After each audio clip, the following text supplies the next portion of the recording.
Alors, pendant longtemps, on nous a appris que le diabète était une maladie génétique.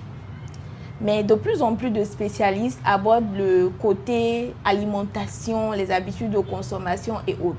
Vous qui êtes spécialiste dans les analyses, que pensez-vous de cela? Je pense que les deux aspects sont vrais. La génétique joue un rôle important. Parce que si vos deux parents sont diabétiques, vous avez un risque de développer la maladie. Secondo, vous savez que de nos jours, l'environnement et notre mode de vie aussi comptent.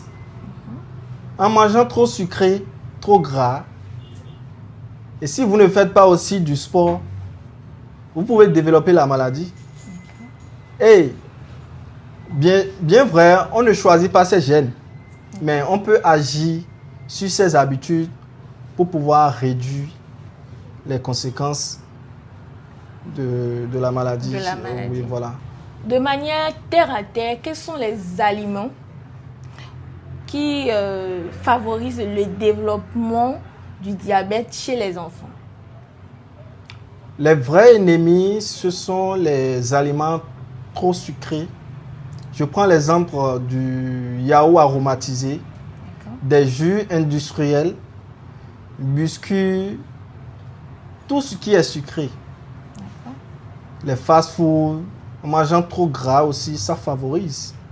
Donc, quand vous parlez de tout ce qui est sucré, est-ce qu'il y a aussi les jus naturels qui sont dedans? Bien sûr, il y a aussi les jus naturels. Mais le problème, c'est l'essai. L'essai qui est... Si vous prenez ça au quotidien, ça va créer des problèmes. Mais si ce n'est pas votre habitude de prendre ça quotidiennement, je pense que le problème ne se pose pas. Comme on le dit, l'essai de toute chose nuit à l'homme. Exactement.